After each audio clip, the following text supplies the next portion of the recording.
Balitang tama, balitang totoo. Oras mga kapuso dito po sa Luzon, Quezon at buong Kapluan. Eksakto, alas 4 ng umaga. Balitang balita sa Double B. Aarangkada na. Mga bago at mahalagang mga balita sa loob at labas ng bansa. Balitang balita sa Double B. Kasama si Manny Vargas. Balitang balita sa Double B. Kasama si Manny Vargas. Ay mga kapuso, magandang umaga po sa ating lahat. Ngayon po ay araw na ng Huwebes. Ngayon po ay ikapito sa buwan ng Mayo, taong 2026. Paalala po muli sa mga taga-lalawigan ng Cebu, deklarado po na special non-working holiday ngayong araw sa inyo pong mga lugar. Kabilang po yung mga sakop ng deklarasyon na yan ang lungsod ng Cebu, lungsod ng Mandaue, lungsod ng Lapu-Lapu at ang bayan po ng Cordova. Lahat po yan sa lalawigan ng Cebu mga kapuso. Yan ay bahagi pa rin po ng sinasagawa ngayon na 48 ASEAN Summit and related meetings dyan po sa lalawigan na nagsimula kahapon. At eto rin, paalala po sa mga kababayan natin dyan sa Cebu, ubiiral po ang gun ban na tatagal po hanggang Mayo 11. So wag po kayo magdadala ng inyong mga baril kahit kayo po ay may permit to carry. O kaya po ay permit to transport, lahat po yan ay suspendido kapag ubiiral ang gun ban. Samantala sa mga nagtatanong din sa mga taga Laguna, special non-working holiday din po ngayon sa lungsod ng San Pablo, dyan po sa Laguna, para naman sa pagdiribang po ng kanilang charter anniversary. Samantala mga kapuso, dahil napakarami po ng ating mga balita bago tayo hahataw sa ating po mga headlines, eto muna ating Bantay Kalsada. Superradyo DZWB Flash Report. Bantay Kalsada. Nako, eto mga kapuso, meron pong kotseng bubangga sa poste sa bahagi ng EDSA Aurora Tunnel dyan po dito sa Quezon City. Alamin natin ano po ang sitwasyon, ano epekto niya sa trapiko at kumusta naman ang driver. Sana nasa mabuting kalagayan. Detalye magmumula kay Mark Makalalad Mercado. Magandang umaga. Mani, isang kotse ang bumangga nga sa poste sa EDSA Aurora Tunnel. Dito yan sa Quezon City. Southbound area ito. Nangyari ang insidente pasado alas 3 ng madaling araw. Kwento ng mga resunding tauhan ng MMDA, pumutok umano ang gulong ng kotse dahilan para ito ay mawala ng kontrol at bumangga sa poste. Sa lakas ng impact sira ang harapan ng kotse at tumagas ang gasolina nito. Dumulas tuloy ang kalsada, kaya kinailangan itong lagyan ng kusot. Kaya yung mga madadaan dito sa bahagi ng EDSA Aurora Tunnel, may isang linya dito na merong kusot dahil kanina yan ay naging madulas. Nagdulot naman ng bahagyang abala o pagbagal sa daloy ng trapiko yung aksidente kanina. Sa ngayon Mani, sa kabutihang palad ay dumating naman yung road emergency team ng MMDA at ngayon lamang din ay nahatak itong kotse. Yung driver naman ay ligtas. Dinala ngayon sa traffic sector 4 ng Quezon City para sa investigasyon. Ako si Mark Makalalad ng GMA Superradyo DZWB, balitang totoo. Superradyo DZWB Flash Report. Bantay Kalsada. Kayo'y nakikinig sa Balitang Balita sa Double B. Muli po, paalala sa mga kababayan nating motorista, ingat-ingat po sa inyo pong mga pagmamaneho ha. Kung medyo inaantok, mangyari po, gumilid muna. Makituloy muna sa mga fast food o kaya po ay sa mga gasolinahan. Umidlip po muna Doon naman po sa mga nakainom, paalala, wag po kayo magmamaneho kung kayo po ay nakainom ng nakalalasig na mga inumin. Mahirap na pong madisgrasya mga kapuso. At para sa ulan mga balita sa ating pong balitang balita sa Dawibingi po araw nito na Huwebes, ikapito sa buwan ng Mayo. Bilang ng mga Pilipino na walang trabaho o negosyo, nabawasan nitong Marso kumpara noong Pebrero ayon po yan sa Philippine Statistics Authority. Balitang balita sa Double B. Pagtatakda ng price cap para sa karneng baboy at carrots, pinag-aaralan na ng Department of Agriculture. Muling pagsipa ng presyo ng mga produktong pang-agrikultura, pinaiimbestigahan sa Senado. Balitang balita sa Double B. Pangulong Ferdinand Marcos Jr. nasa Cebu na para pangunahan ng 48 ASEAN Summit and related meetings. Balitang balita sa Double B. Bagyong binabantayan ng pag-asa sa labas ng Philippine Area of Responsibility. Lalo pang lumakas at isa ng tropical storm. Balitang balita sa Double B. Aktibidad ng Bulkang Mayon sa Albay nagpapatuloy. Halaga ng pinsala ng pag-alburuto na yan ng bulkan sa sektor ng agrikultura pumalo na sa mahigit 6 na milyong piso. Balitang balita sa Double B. Founder ng Peanut Gallery Media Network at 4 na iba pa arestado sa tangka umunong pangingikil kay dating House Speaker Martin Romualdez. Suspect iginiit ang pagiging inosente at sinabing na setup lang dahil sa expose umano tungkol sa nasabing kongresista. Balitang balita sa Double B.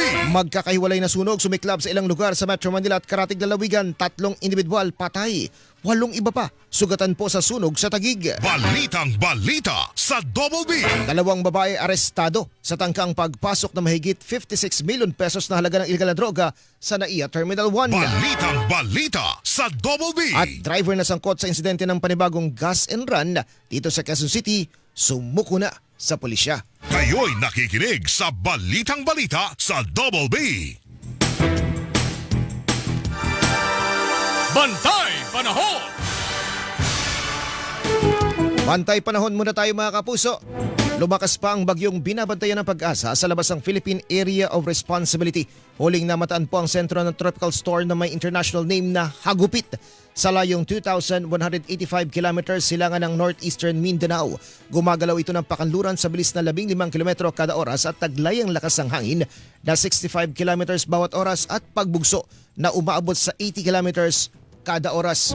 Ayon po sa Pag-asa, posibleng pumasok ang bagyo na yan sa PAR bukas ng gabi o sa weekend at tatawaging Kaloy. May tsansa umano itong lumapit o dumikit sa Eastern Visayas o sa silangang bahagi ng Luzon. Bukod dito, may isa pang posibleng mamuong sama ng panahon sa susunod na linggo.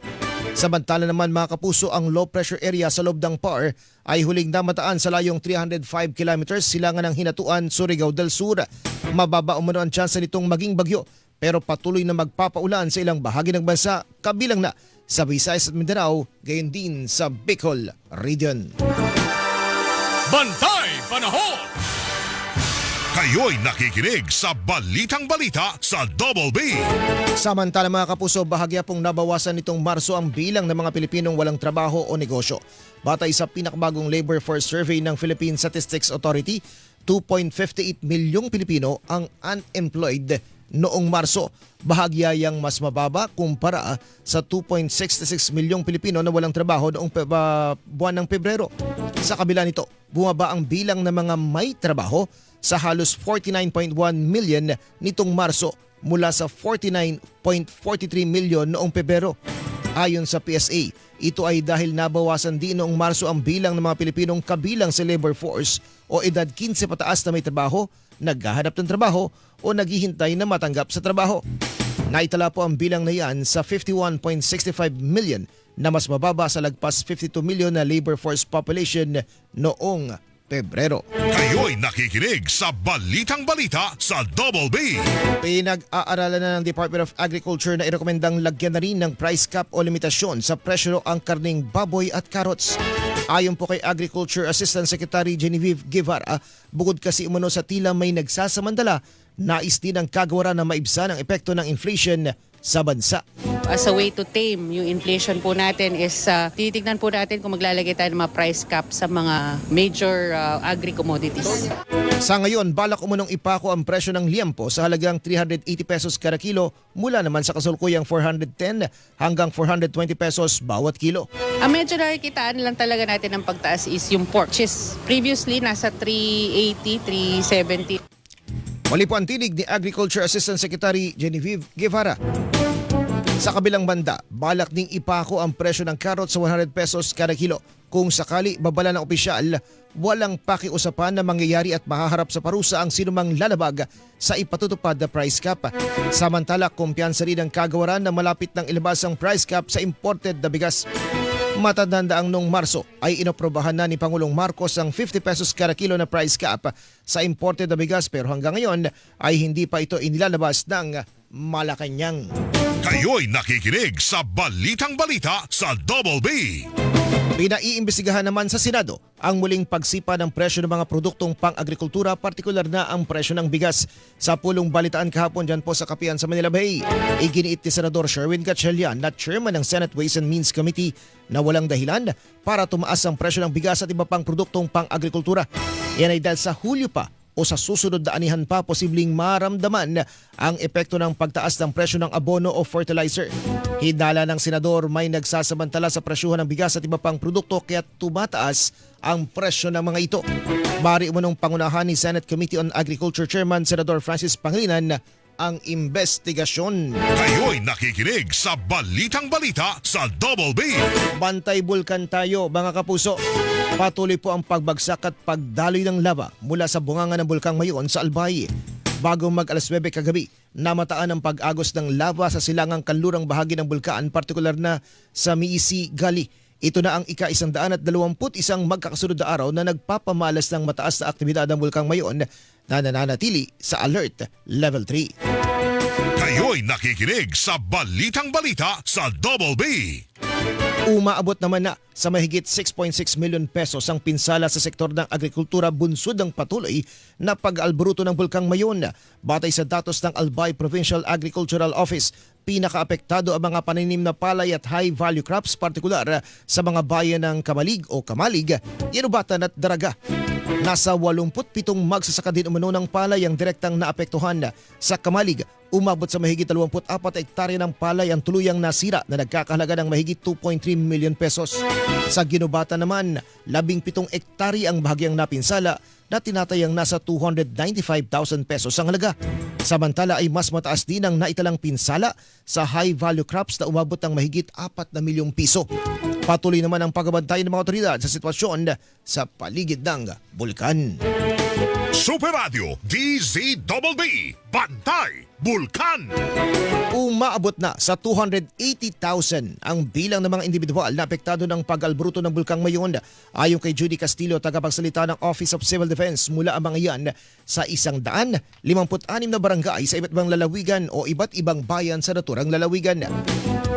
Nasa mahigit 1,362 na pamilya naman o katumbas ng 4,905 na individual ang nananatili sa mga evacuation center. Ang nasa evacuation center lang natin sa ngayon ay yung 1,362 families o katumbas yan ng 4,905 na mga kababayan natin. Ito yung pinagsama na mula pa noong January. At saka nung nakaraang Sabado, nagkaroon ng karagdagang mga mahigit 300 na mga pamilya na inilikas natin papunta sa mga evacuation center.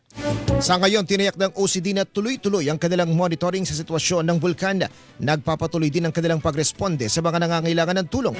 Gayun din ang pagtiyak na may maipararating o maipaaabot na tulong para sa supply ng tubig sa mga apektadong lugar. Kami naman ay namigay ng mga hygiene kits, and then nag-distribute din tayo ng 4,000 goggles kasi mahalaga din dahil nga sa mga abo. Meron ding 112 na boxes of N95 na agarang pina-distribute din natin. Tapos dun para sa supply ng tubig, nag-dispatch din ang Office of Civil Defense ng mga mobile water desalination team, and then ganoon din yung mga provision ng mga fuel assistance. Actually, umabot na mahigit 1 million na worth of gasoline na bigay ng Office of Civil Defense para naman doon sa mga water facilities.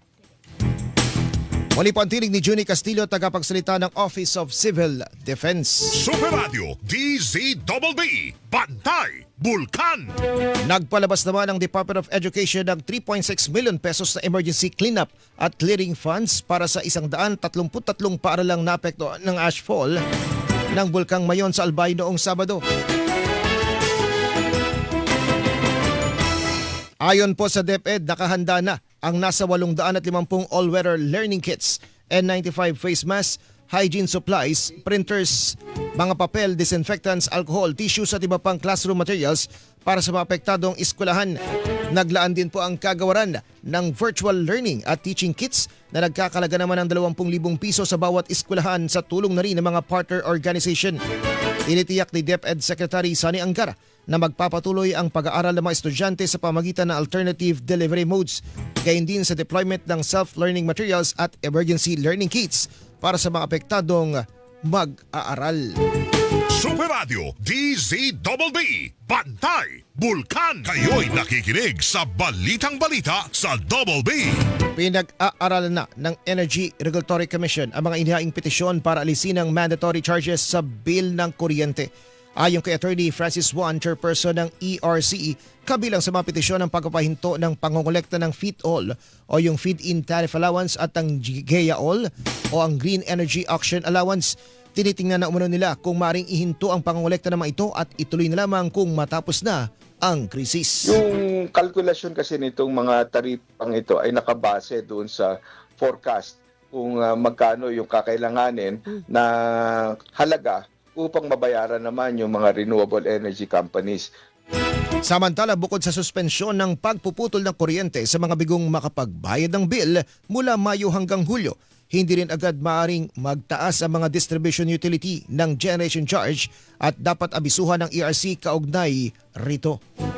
Idadaan sa ERC pagpapaalam sa amin nang sa ganon aaksyon kami kung kakailanganin na mapag-utusan silang mag-utay-utay para sa pangkalahatan ng customers niya.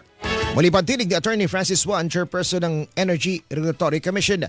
Samantala, sa isa namang pahayag, sinabi ng Meralco na tutugon sila sa direktiba ng ERC kaugnay ng suspensyon sa pagpuputol sa mga hindi nakabayad ng bill sa kuryente mula Mayo hanggang sa Hulyo ng taong ito. Bantay Panahon! Ay mga kapuso, meron po tayong binabantayang sama ng panahon na nasa loob na po ng teritoryo ng ating bansa. Alamin nga natin dahil nabanggit nga po na may mga pag-ulan yan. Naku, malaking tulong yan sa gitna po ng naranasan nating init. At maliban po dyan ay may posibilidad daw po na pumasok din sa PAR yung pong bagyo na nasa labas ng ating teritoryo. Alamin natin ano rin ang magiging epekto niyan at ano pong mga lugar ang maaari pong makaranas ng mga epekto kung meron man sa pamagitan ni Miss Chanel Dominguez live and direct mula po sa Pag-asa. Miss Chanel, good morning.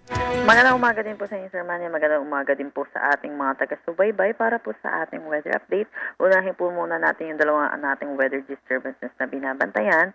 Una dito yung low pressure area na nasa loob ng ating Philippine Area of Responsibility. Ito'y huling namataan sa line 120 kilometers southeast ng Hinatuan, Surigao del Sur. Naasahan po natin itong low pressure area ay tatawid po ng kalupaan po ng Mindanao patungo dito sa may southern Palawan at inaasahan natin magdadala ito ng mga kalat-kalat na pag-ulan dito sa Central Visayas, Eastern Visayas, Negros Island Region, Caraga, Northern Mindanao, Davao Region at Zamboanga Peninsula. Para naman sa Metro Manila at nalalabing bahagi ng bansa natin, easterlies ang umiiral kaya patuloy na makakaranas ng mainit at malinsangan na tanghali hanggang hapon na may mga isolated rain showers o kaya localized thunderstorm lalo na sa hapon at sa gabi.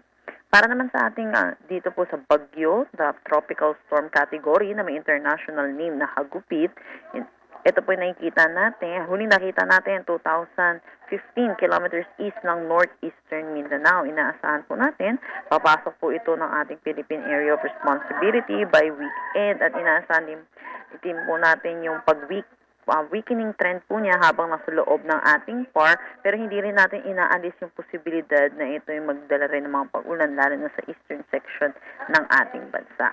Yan po muna. Ay, Miss Chanel. Yes po. Pahabol lamang po, may posibilidad ba itong sama ng panahon na itong nararanasan ngayon at yung papasok nga po, sabi nyo nga maaaring magdulot ng mga pagulan yan ay makatulong ngayon pa lamang para bumaba yung mga itatala nating heat index kasi may mga nakikita tayo na yung iba umaabot ng lagpas do sa mga pagtaya pero yun kasi ay unofficial at mga localized na pagtatala ng mga damang init o heat index. Yes po, inaasahan po natin yung, lalo na po yung, makikita din po sa forecast po nating heat index na nilabas po natin kahapon, medyo mabababa na po as compare sa mga nakaraan po yung mga maitatala nating heat index sa mga susunod na araw dahil po dito sa paglapit na or pagtawid din po nitong low pressure area sa kalubuan ng Mindanao.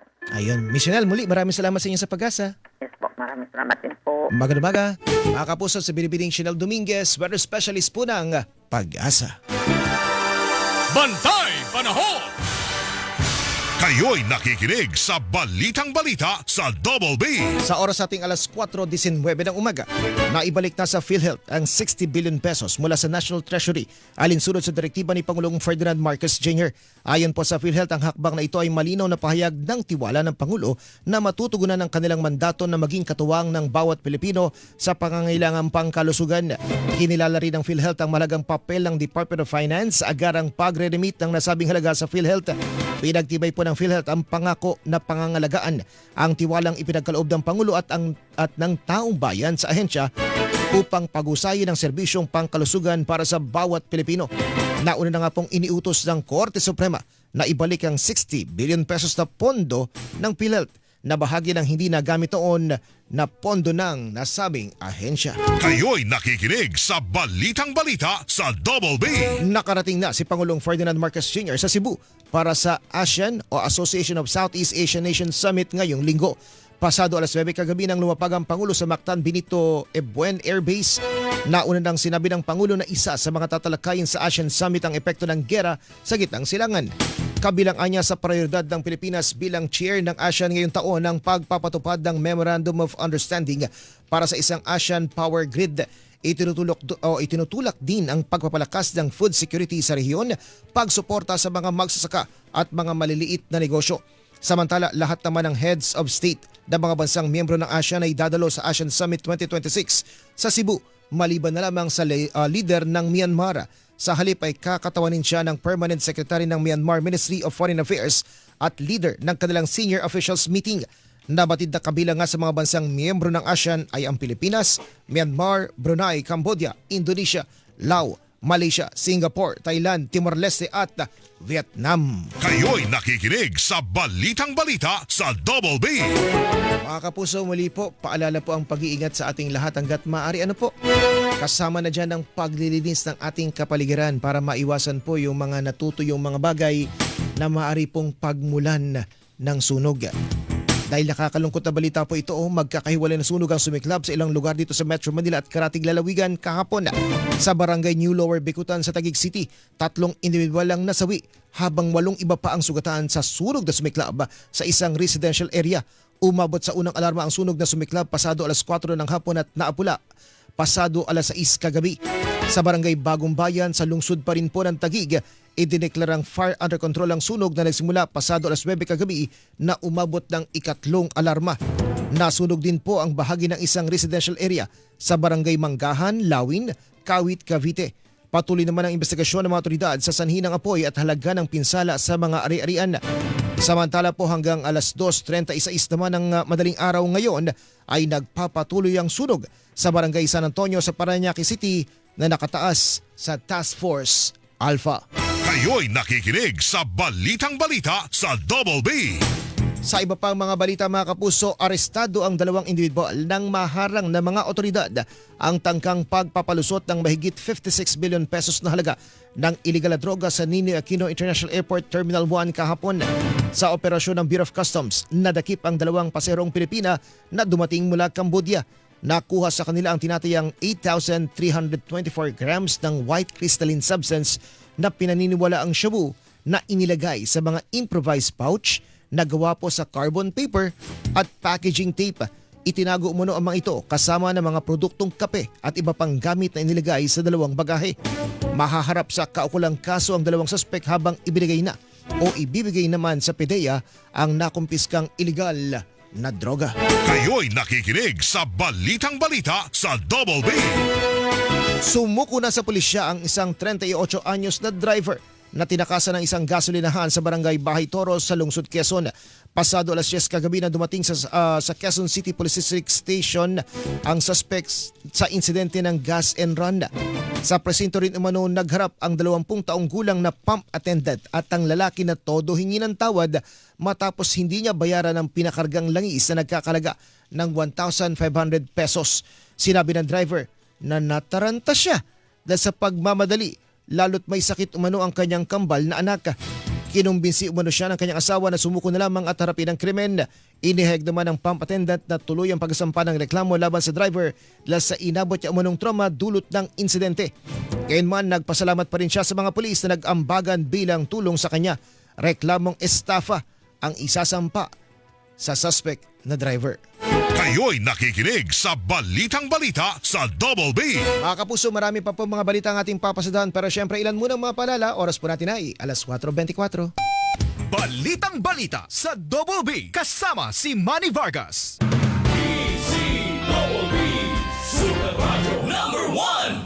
Super Radio DZBB.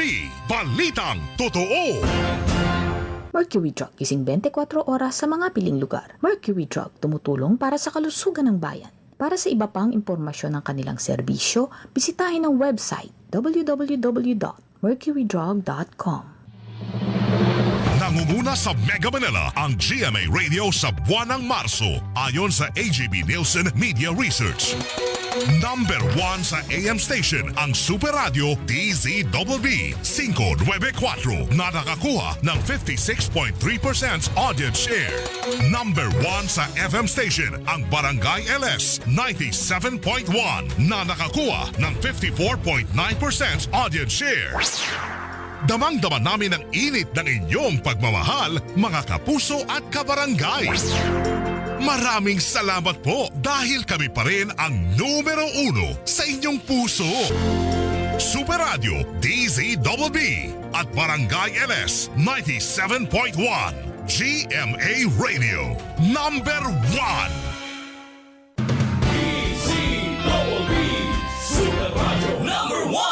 Mga kapuso, ako po si Melo Del Prado. Salamat mga kapuso sa inyong gising na gising at buhay na kamalayan sa mga usapin ng bayan. Magkakapuso tayo mula umaga hanggang gabi, araw-araw. Dahil dito sa Super Radio DZBB, walang kinikilingan, walang pinoprotektahan, noon at ngayon. Serbisyong totoo.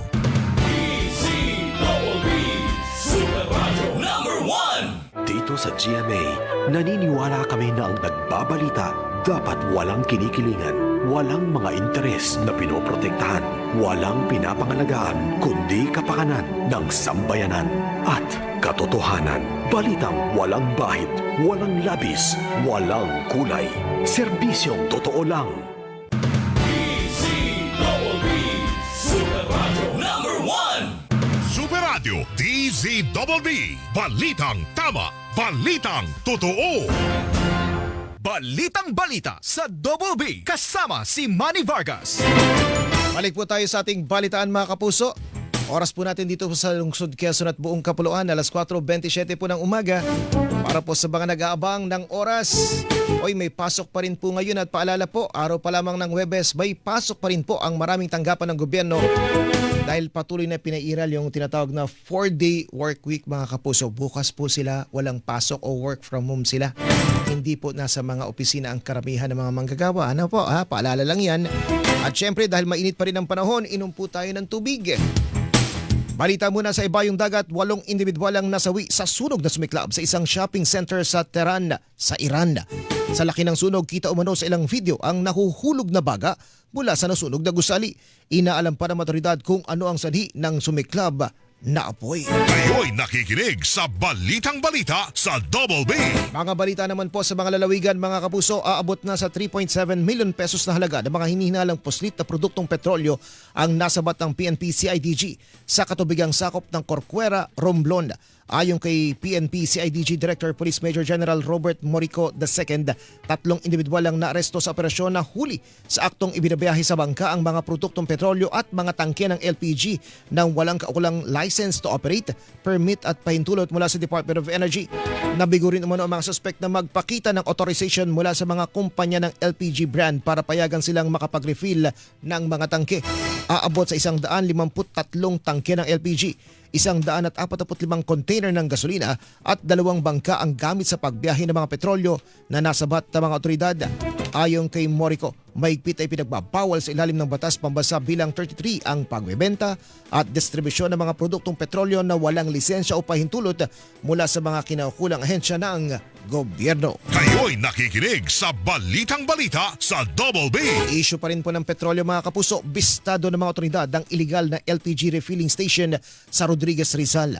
Ayon sa pulisya, katuwang LPG Marketers Association na pangunahing complainant, agad isinagawa ang operasyon o pagsalakay sa lugar.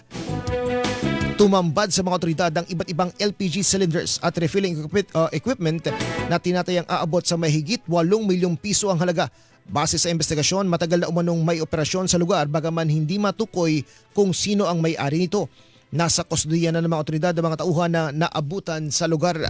Tumanggi silang magbigay ng pahayag lalo't hindi umano nila alam na walang kaukulang dokumento ang pinasukan nilang trabaho. Kayo'y nakikinig sa Balitang Balita sa Double B. Niyanig ng magnitude 5.6 na lindolang bayan ng Caraga sa Davao Oriental pasado alas 11:30 kagabi. Natukoy ng PHIVOLCS ang epicentro ng lindol sa layong 17 kilometro silangan ng bayan ng Caraga. May lalim itong 29 kilometers at naitala ang Intensity 3 sa Mati City, Davao Oriental, Moncayo, Davao de Oro at Bislig City sa Surigao del Sur. Intensity 2 naman ang naramdaman sa mga bayan ng Mako, Maragusan at Pantukan sa Davao de Oro. Gayon din sa lungsod ng Davao at Tandag City sa Surigao del Sur. Wala naman pong inaasahang pinsala pero asahan umano ang mga aftershock kasunod ng naturang pagyanig. Kayo'y nakikinig sa Balitang Balita sa Double B. Balita pa rin po sa lalawigan mga kapuso. Nagtamo ng pinsala sa mukha ang dalawang estudyante matapos masabuyan ng kemikal na ethanol sa loob ng kanilang school laboratory sa Emilio Aguinaldo College, Dasmariñas City, Cavite. Dahil sa matinding pinsala, kinailangang operahan ng dalawang biktima. Nais naman ng mga magulang ng mga estudyante na may managot sa insidente dahil walang gumawa ng police report kaugnay nito. Sinabi rin ng mga magulang na makabubuting tulungan sila ng pamunuan ng paaralan sa pagpapagamot sa dalawang estudyante. Sinubukan po ng GMA News na makuha ang panig ng pamunuan ng eskwelahan pero wala pa umanong otorisadong magsalita sa kanila, bagaman tiniyak na makikipag-ugnayan sila sa GMA News sa oras na mayroon na silang opisyal na pahayag kaugnay po sa naturang insidente. Kayo'y nakikinig sa Balitang Balita sa Double B. Pwede naman ang gamitin ang tinatawag na cooling hubs sa Diversion Road, Mandurriao at General Luna Halandoni Bridge sa lungsod ng Iloilo simula ngayong araw. Ayon po sa pamalaang panglungsod ng Iloilo, makatutulong ito sa mga taong dumaraan sa mga nasabing lugar kung saan ay maaari silang magpalamig sa gitna ng mainit na panahon. Sa mga individual po na gagamit ng cooling hubs, isulat umano ang kanilang pangalan sa logbook, magpahinga, uminom ng tubig, mag-relax at mariring magpa-check ng blood pressure. Magbubukas ito simula alas 10 ng umaga hanggang alas 4 po ng hapon. Samantala, inihanda naman ngayon ang cooling hub na ilalagay sa Plazoleta, Gay City proper. Kayo'y nakikinig sa Balitang Balita sa Double B. Sa iba pang mga balita mga kapuso, nakakuha umano ng aabot sa 500 milyong piso na allocables si Senador Rodante Marcoleta. Iyan ang kinumpirma ni Senate President Pro Tempore Panfilo Lacson sa isang privilege speech hinggil sa kanyang draft partial Blue Ribbon Committee report ukol sa flood control scam na batay rin umano sa dokumentong nagbula sa abogado ng yumaong Public Works Undersecretary Catalina Cabral. Pero ayon kay Lacson, hindi pa kasama sa inirekomendang imbestigahan ng Ombudsman si Marcoleta dahil ang naturang dokumento ay hindi pa nila na isusumite. Meron pa nga doon na sulat kamay ni dating o the late Jose Cabral na nag-allocate talaga siya based doon sa request ng allocables. Nakapag-allocate siya ng 500 million pesos na mga projects kay Senator Marcoleta. Mismo kay Senator Marcoleta. Hindi kasama yon sa hawak ng ombudsman. So ipapadala namin yun. So Kasi galing mismo yon sa kampo o sa abogado ni dating Jose Cabral. Paglilinaw naman ni Senador Lacson, hindi iligal ang mga allocable pero hindi umano ito tama para sa isang mambabatas. Pinalaga naman ni Marcoleta ang mga pahayag na yan ni Lacson dahil kung basihan umano nito ay ang pag-endorso sa mga proyekto sa DPWH, marapat lang din na imbestigahan ang lahat ng mga senador. Tinawag din ni Marcoleta na pailalim na pag-atake ang mga pahayag ni Lacson. Umabot kami sa interpellation sa amendment at makatwiran yung kanilang amendment. Natanggalin mo yung Ito po mga kapuso, ang tinig ni Senador Marcoleta kaugnay po sa issue na yan na pinalutang nitong si Senador Panfilo Lacson.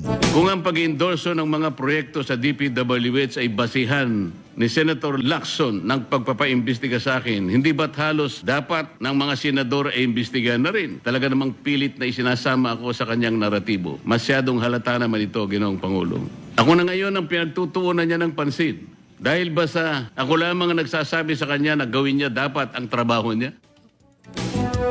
Yan naman po ang tinig ni Senador Rodante Marcoleta. Samantala, may kwento rin umano ang ilang kongresista na nagkaroon ng bukulan nang dumaan sa Commission on Appointments si dating Public Works Secretary Manuel Bonoan. Kayo'y nakikinig sa Balitang Balita sa Double B. Pinabibigyan na ang mga kongresista ng kopya ng committee report ng House Committee on Justice at resolusyong nagtatakda ng Articles of Impeachment laban kay Vice President Sara Duterte. Batay po sa kautusan ng House Secretary General, ito ay para masusing mapag-aralan ng reklamo bago naman ang inaasahang botohan sa plenaryo sa Lunes. Ayon po kay Congressman Zia Alonto Adyong, lumabas sa pulong ng kanilang partido na Lakas CMD na 69 na kongresista na miyembro nito ay halos lahat sila bobotong pabor para sa impeachment. Naniniwala naman ang ilang kongresista na mahihigitan nila ang 1/3 votes o 106 na botong kailangan para maiakyat ang reklamo sa Senado. Sa kabila nito, nilinaw po ni Justice Committee Chairperson Jervil Luistro na desisyon pa rin ng mga kongresista kung tututol o susuporta sila sa impeachment lalo't maraming kinakailangang ikonsidera tulad ng posisyon ng party leadership. Kayo'y nakikinig sa Balitang Balita sa Double B. Lahat naman daw po na nangyayari sa buhay ng isang tao ay isinulat ng Diyos. Yan ang tugon ni Vice President Sara Duterte nang matanong tungkol sa posibilidad na siya ay ma-impeach. Base din sa discussion namin kanina ni Pangulong Duterte, lahat ng mga nangyayari sa buhay ng isang tao ay sinulat yan ng Diyos. So kung ma-impeach ako, yan ay sinulat na ng Diyos, hindi man ako ma-impeach. Hindi pa umano niya ipinaalam sa Aba na may panibagong impeachment complaint siyang hinaharap at sinabi na hindi na kailangang malaman ng dating Pangulo ang naturang hindi magandang balita. Nais umano ng Vice Presidente na masasayang bagay lang ang maisip ng kanyang ama lalo't may posibilidad na sa loob ng piitan sa Netherlands mamatay ang dating Pangulo. Samantala, pinalaga ng pangalawang Pangulo ang pag-uungkat sa mga bank transaction ng kanyang asawa na si Attorney Manasseh Scarpio dahil wala naman umanong kinalaman sa proseso ng impeachment ang kanyang mister na isang pribadong individual. I think it's unfair dahil hindi naman na sila Vice President and hindi naman sila ini-impeach. And tulad ng mga asawa at mga anak din ng mga congressman, they have the right to privacy being ordinary individuals and private citizens. Muli po ang tinig ni Vice President Sara Duterte pero katwiran ng House Justice Committee kasama si Carpio sa isinumite ng bise na Statement of Assets, Liabilities and Net Worth. Hindi po kasalanan namin yan na gano'n ang kinalalabasan. Na syempre nung tinignan na yung sa AMLAC records and then sa SALN because you know these are the joint SALN of the husband and wife and then hindi namin kasalanan yun na gano'n ang lumabas sa 6.7 billion, 4-something billion of inflows ng peras sa mga accounts nila. Iyan po ang tinig ni mamayang Liberal Party List Representative Laila De Lima. Kayo'y nakikinig sa Balitang Balita sa Double B. Posible namang mauwi sa botohan kung haharangin ng ilang senador ang pag-convene ng Senado bilang impeachment court sa reklamong kinakaharap ni Vice President Sara Duterte. Ayon kay Senate President Pro Tempore Ping Lacson, boto pa rin ang mayorya ang mananaig kung mayroong magmomosyon na huwag silang mag-convene bilang impeachment court. Sa kabilang banda, kapag natuloy naman ang impeachment ay ipinapanukala ni Lacson na sa hapon gawin ang paglilitis at sesyon para pwede pa rin ang committee hearing sa umaga. Plano rin umano ng Senado na magtalaga ng impeachment manager na isang abogado. Ito ay dahil hindi abogado sina Senate President Tito Soto at Majority Leader Juan Miguel Zubiri. Isa umano sa kanilang titingnan na maging impeachment manager ay si Senador Kiko Pangilinan. Kayo'y nakikinig sa Balitang Balita sa Double B. Samantala, nagsasagawa na ng tinatawag na motor proprio investigation ang Commission on Elections. Kaugnay po ng alegasyon na vote buying ni Congressman Leandro Leviste laban kina Executive Secretary Ralph Recto at Congressman Edwin Gardiola. Ayon kay COMELEC Chairman George Erwin Garcia, nagpakuha na ang COMELEC ng kopya ng talumpati ni Leviste kung saan ay sinabi niyang tumanggap si Recto ng campaign funds mula kay Gardiola. Dagdag pa ni Garcia, mahalagang mahimay nila ang nilalaman ng talumpati ni Leviste bilang bahagi ng proseso. Sa kabila nito, nilinaw ni Garcia na walang mga kasong inihain sa lalawigan ng Batangas na may kinalaman sa vote buying nitong nakalipas sa 2025 elections. Matatanda ang sinagot direkto ang alegasyon na yan ni Leviste at nagsabing ilang beses umano siyang tinangka nitong suhulan para implementahan ang halalan sa lalawigan. Kayo'y nakikinig sa Balitang Balita sa Double B. At kaugnay po niyan, hindi umano makikialam ang Malacanang sa alitan ng mga Recto at ni Congressman Leandro Leviste. Matatanda ang nagugat ng sagutan sa alegasyon ni Leviste na sangkot sa korupsyon sa DPWH sa Executive Secretary Ralph Recto. Pinalaga naman ito ni Recto at sinabing ilang beses umano siyang tinangkang suhulan ni Leviste nang aabot sa 1 bilyong piso para impluwensyahan ang eleksyon sa Batangas. Sagot naman pabalik ni Leviste, walang basihan ng paratang ni Recto na nag-alok siya ng pera kapalit ng pag-atras si Batangas Governor Vilma Santos Recto sa kanyang pagkandidato noong 2025 elections. Kaugnay po ng iringan ng dalawa, sinabi ni Palace Press Officer Undersecretary Claire Castro na kung mayroong personal na alitan sina Recto at Lewiste ay sa kanilang dalawa na lamang ito. Kayo'y nakikinig sa Balitang Balita sa Double B. Nakaharap naman sa reklamong robbery extortion ang naarestong founder ng digital platform na Peanut Gallery Media Network na si Franco Mabanta at 4 na iba pa dahil sa umunoy pangikil kay dating House Speaker Martin Romualdez. Ayon sa NBI, kinikilan umano ng mga suspect ng 300 million pesos si Romualdez kapalit ng hindi pagsasapubliko ng isang video na umunoy nag-uugnay sa kongresista sa flood control scandal. Kabilang sa ebidensyang ginamit ng NBI ang 3 maleta na naglalaman ng mga pera na dinala sa lugar na napagkasunduan. Sa pahayag na ipinost naman sa social media page ng PGMN, iginiti Mabanta na inosente sila at na-setup lang. Wala umanong nangyaring pangikil o pagbabanta at ang ebidensya ng NBI ay hindi inilalahad ang kabuang pangyari at wala rin anilang ginawang krimen ang PGMN at patutunayan umano nila ito. Wala pa namang tugon ng NBI sa alegasyong setup ang nangyari. Sinubukan din po ng GMA News na kunan ng reaksyon si Romualdez pero wala pa siyang naging tugon. Itinanggi naman ng Malacanang ang alegasyong kaibigan ni Pangulong Bongbong Marcos, si Mabanta. Kayo'y nakikinig sa Balitang Balita sa Double B. Sa iba pa mga balita mga kapuso, kahit 80% ng naapula ang sunog sa Navotas Sanitary Landfill, hindi pa rin po matukoy ng lokal na pamahalaan kung kailan ito tuluyang maapula. Ayon kay Navotas Mayor John Ray Tiangco, kabuang 200 tonelada ng lupa ang kailangan para matabunan ng buong landfill dahil 44 hektarya ang sakop nito. Sa ngayon ay nakatutok ang operasyon sa Sector 1, 2 at 3 ng landfill. Tiniyak naman po ng alkalde na susundin nila ang mga rekomendasyon ng JICA na 2 hanggang 4 na buwan pa ang fuming operations kahit maapula ang sunog. Samantala, sinabi naman ni MMDA Chairman Romando Artes na magkakaroon sila ng mas mahigpit na accreditation sa pagdadala at pagtatapon ng basura para maiwasan ang kalintulad na insidente. Magpapadala na rin sila ng team sa Japan matapos ang kasunduan sa Tokyo Metropolitan Government. Kayo'y nakikinig sa Balitang Balita sa Double B. Sugatan po ang isang batang babae matapos mahagip ng isang bus sa EDSA Busway sa Quezon City kahapon. Nagtamo ng sugat sa muka at kaliwang braso ang hindi pa nakikilalang biktima na agad isinugod ng mga responding tauhan ng MMDA sa ospital. Ayon sa mga tauhan ng MMDA, nangyari ang insidente bandang 1:00 ng hapon kahapon sa northbound lane ng EDSA Busway malapit sa Nia Road. Sinasabing nakatago ang bata sa isang maliit na puno sa gilid ng busway kaya't hindi napansin ng driver ng bus at nahagip ito. Agad naman siyang narespondihan ng mga tauhan ng MMDA na naka-duty sa bus carousel station sa EDSA GMA Kamuning. Dahil naman po sa aksidente, bahagyang bumagal ang trapiko, partikular sa northbound lane ng EDSA patungong North Avenue. Kayo'y nakikinig sa Balitang Balita sa Double B. Mga kapuso, marami pa mga balita natin pong papasadahan pero syempre ilan munang mapaalala, oras po natin ay 4:43. Balitang Balita sa Double B kasama si Manny Vargas. Super Radio #1 GMA Super Radio DZBB Balitang Totoo. Mercury Drug, gising 24 oras sa mga piling lugar. Mercury Drug, tumutulong para sa kalusugan ng bayan. Para sa iba pang impormasyon ng kanilang serbisyo, bisitahin ang website www.mercurydrug.com.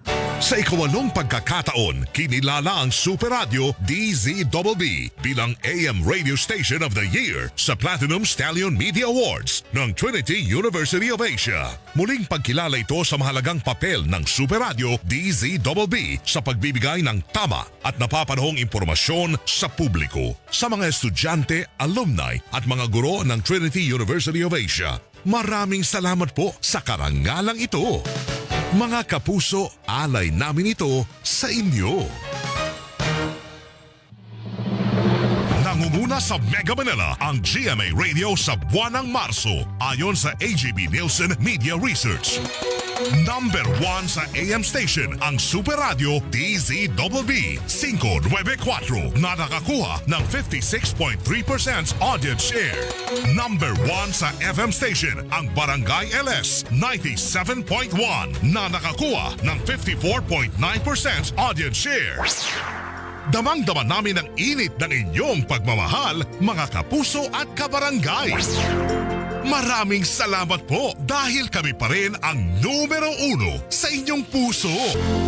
Super Radio DZBB at Barangay LS 97.1 GMA Radio number 1. Para hindi mahuli sa mga balita, sundan ang mga social media account ng Super Radio DZBB. Mag-subscribe sa aming YouTube channel at i-follow kami sa Facebook, TikTok at X. Hanapin lamang ang Super Radio DZBB para makita ang aming mga official social media account. Tutok na para sa mga balitang tama at totoo, mga kapuso.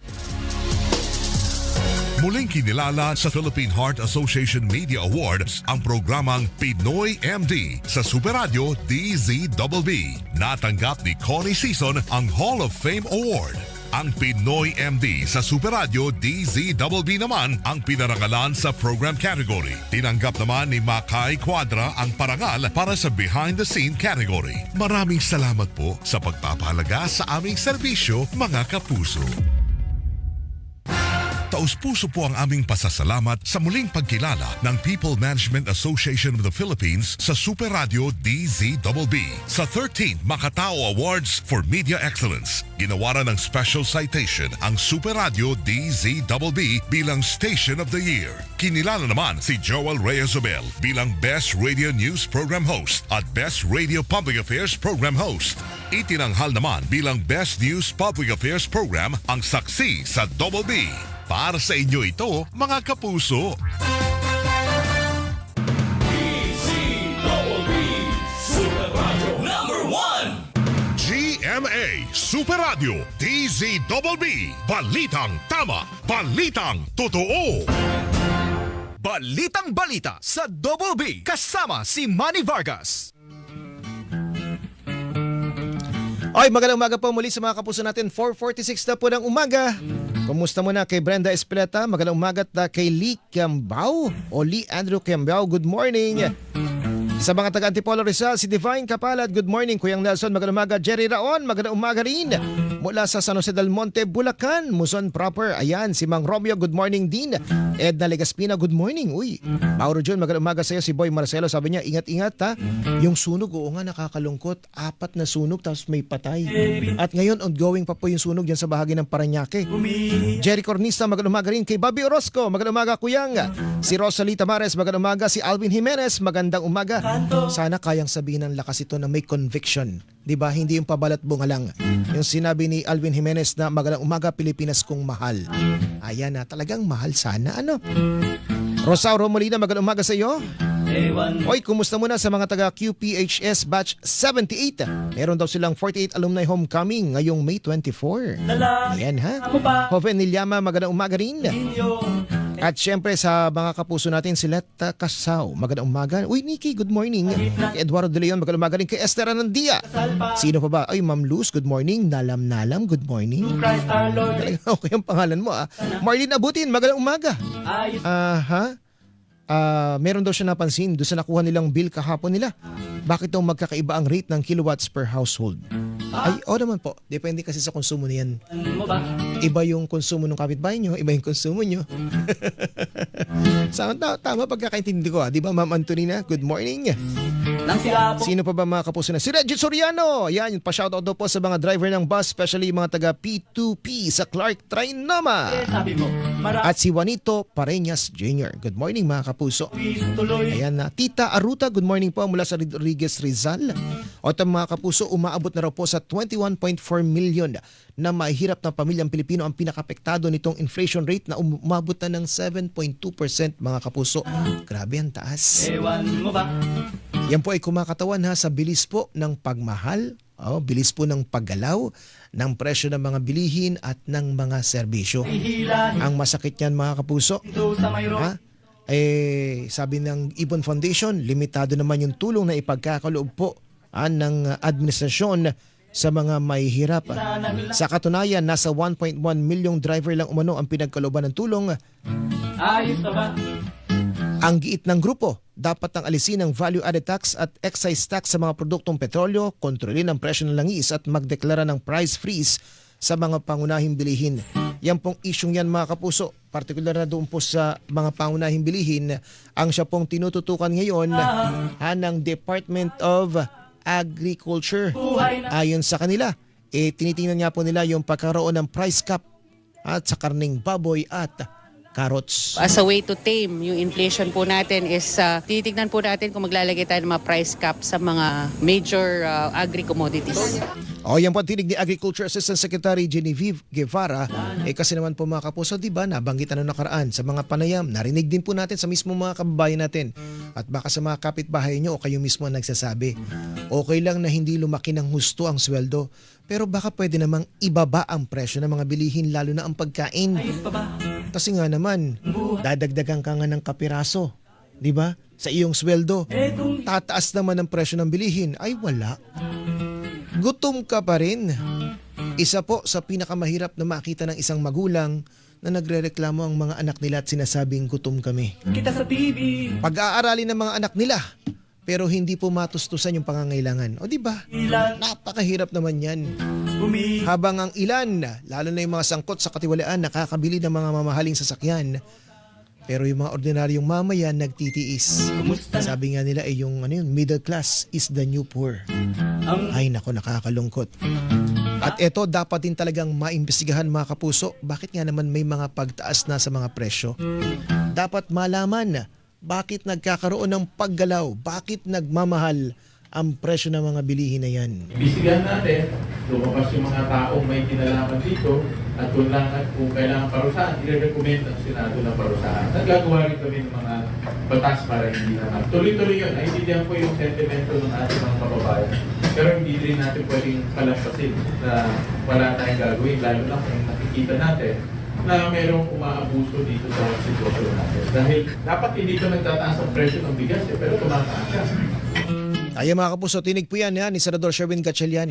Bagamat may pagbaba ng bahagyan noong nakaraan, di ba? Yung dating 48, ngayon may nakita ka ng 45. Pero kung dapat mas mura pa yan, dapat ibigay po ng mas mura. Mahirap naman, baka pinapadama lang tayo. Di ba? Pinapainan. Parang yung dating magnetic lifter na pinakita sa amin noon sa Bureau of Customs. Noon ha? Biroan namin, akala ko biro lang yun. Ang biroan namin, ilang kaya yung kapalit nitong ipinahuli na dalawa? Yung dalawa, isa lang pala may laman na droga. Kasi makalipas lang po ng 2 linggo yata yun. Ang bumulaga sa atin yung nakita po sa Cavite na mas marami yung nakuha. Mas marami po yung naipuslit na droga. Kakalungkot Ito yung mahirap, kaya dapat po talagang papanagutin yung mga nagsasamantala na yan sa presyo po at supply ng mga bilihin. Sayang naman yung intelligence fund, di ba? Sayang naman ang confidential funds kung hindi yan mapapakinabangan ng mamamayan. Yung tipo bang gagamitin nilang para kung saan-saan. Ayan, jahi naman sa amin, di ba? Kakahiya naman sa inyo. Super Radio DZBB, Balitang Totoo. Daming pera daw ng gobyerno, hindi naman maramdaman ng tao. Diba? Bagamat may ayuda kasi ang hinihintay ng bawat isang mamayang Pilipino, yung pong mas pangmatagalang tugon sa mga problema. Hindi yung puro ayuda lang tapos para bang utang na loob mo pa. O ito mga kapuso, magandang bagay ito dyan po sa bahagi ng Iloilo, sa Iloilo City. Meron silang tinatawag na cooling hubs sa Diversion Road sa Mandurriao at General Luna, Halandoni Bridge. At may bubuksan din daw po sa Plazoleta, Gay City proper. Mula po alas 10 sa umaga hanggang alas 4 ng hapon, yung pong cooling hubs na yan. Yan po ay pwedeng tambayan ng mga kababayan natin para makapagpahinga, yung mga lalo yung mga motorista, makainom ng tubig, makapag-relax at magpa-check na rin ng blood pressure. Sana all, kung kaya ng isang lungsod, bakit hindi magawa ng ibang mga lungsod din? Ayan ha. Nakakainis yung mga palusot ng mga lokal na opisyal na walang diskarte sa buhay. Ang diskarte magturo ng kahinaan ng iba. Pero yung kapalpakan at kakulangan nila, hindi po nila maamin. Super Radio DZBB, Balitang Totoo. Okay mga kapuso, ito po isinusulong ng isa pong leader negosyante.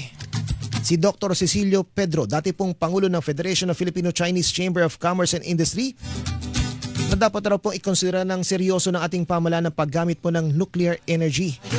Sa isang pulong balitaan po dyan sa Maynila kahapon, binigyan diin po ng negosyante na ang supply po kasi ng kuryente ang isa sa pangunahing alalahanin ng mga mamuhunan sa pagbubukas ng negosyo sa isang bansa. Kaya po yan ang dahilan din kung bakit hindi tayo dinadayo, di ba? Sa nakalipas po, yung ginagamit niya kontra sa gobyerno, nabawasan ang dami po ng mga foreign investors. Bakit? Mahal na nga ang bayad sa kuryente, nagkakaroon pa ng mga brownout. Ang lupit ano? So, pag wala kang power, walang mag-i-invest dito ng AI. Nag-uusap kami ng Singapore, o pwede ba magtayo rito? Sabi niya, alam niyo po, yung technology, bawal ang brownout. 24/7 yan. Pag nagkaroon ng brownout, sira lahat ng storage nila. Kailangan tuloy-tuloy. Hindi lang 24/7. 365 days a year. At eto pa mga kapuso, bakit kailangan ng kuryente? Abay hindi lamang po yan para makapagpalamig tayo kasi kailangan ng kuryente para sa mga pabrika para hindi na po tayo pumunta sa ibang bansa at doon po magtrabaho. Hindi po mapalayo sa pamilya, di ba? Anong kailangan ng trabaho? Kailangan may investment, may mga negosyo. Hindi pa kasama yung nuclear.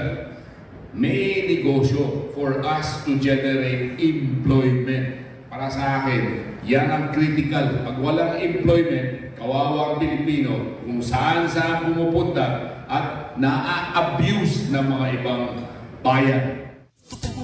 O tinig po muli ni Dr. Cecilio Pedro, dating Pangulo po ng Federation of Filipino-Chinese Chamber of Commerce and Industry Incorporated, mga kapuso. At sa mga nagtatanong, trabaho po dito sa ating bansa. Super Radio DZBB, Balitang Totoo. Dito po sa Pasig City, mula alas 8 ng umaga sa San Miguel Elementary School Covered Court, kasama po sa mga hinahanap nila, kahera o kahero, kitchen staff, sales admin staff, merchandiser, sales promoter, customer service representative at marami pa pong iba. Sa mga taga Maynila naman, mula po 8 a.m. hanggang alas 5 ng hapon sa Peso Annex Park and Ride Building. Ang hinahanap po mga sales associate, delivery rider, warehouse staff, barista, kahero o kahera at marami pa pong iba, mga kapuso. Super Radio DZBB, Balitang Totoo. Dyaryo! Dyaryo kayo dyan! Dyaryo! Dyaryo sa radyo sa Double B, Balitang Balita. Dyaryo sa radyo. At mga kapuso, eto na ating pong Dyaryo sa radyo. Mga headlines, mga balita sa Dyaryo, updated po yan sa Super Radio 2026. Muli po, araw ng Webes ngayon, Mayo 7. Pareho po ang banner story ng Philippine Daily Inquirer at ng Abante. Founder ng digital platform na Peanut Gallery Media Network na si Franco Mabanta at iapat na iba pa, arestado ng NBI. Dyaryo sa radyo. Sa Filipino Star ngayon, Senate President Pro Tempore Ping Lacson, planong silipin ang mga proyektong pinondohan ng umunoy allocables o inilaan kay Senador Rodante Marcoleta. Dyaryo sa radyo. Samantala po sa mga nagtatanong sa supply po ng tubig ng Manila Water mamayang alas 10 ng gabi hanggang alas 4 po ng umaga bukas sa Quezon City, Barangay Tandang Sora, South Triangle, Bagong Bayan, Bagong Buhay, East Camias, Balong Bato, San Perfecto, Progreso Rivera at Pedro Cruz. Parehong oras pa rin po sa Binawan Rizal, Tayuman, Darangan at Pag-asa. Sa Taytay Rizal, parehong oras 10 p.m. hanggang 4 a.m. Barangay San Isidro. At sa Taguig City po, Central Signal ang apektado. Samantala po sa mga sinusuplayan naman ng Maynilad mula 11 p.m. hanggang alas 4 ng umaga bukas sa Cavite City. Yan po yung Barangay 1 hanggang 62, 36A hanggang 38A. Ang Fort San Felipe, Sangli Point at ilang pang bahagi o ilang pang barangay sa lungsod. Sa Imus, Cavite naman po, marami ring mga barangay kasama ng Noveleta, Kawit, Cavite at ilang bahagi po ng Bacoor, Las Piñas City at Parañaque City ang apektado sa parehong mga oras. Dyaryo sa radyo. Super Radio DZBB, Balitang Totoo. Susunod na si Kuyang Orly Trinidad para sa marami pa mga balitaan, mga kapuso. At tandaan, dito po sa DCWB, walang kinikilingan, walang pinoprotektahan noon at ngayon, serbisyong totoo. 4:59 na, maraming salamat at ingat po tayong lahat. Balitang balita sa Double B kasama si Manny Vargas. DZBB, Super Radio #1. DZBB, Balitang Totoo.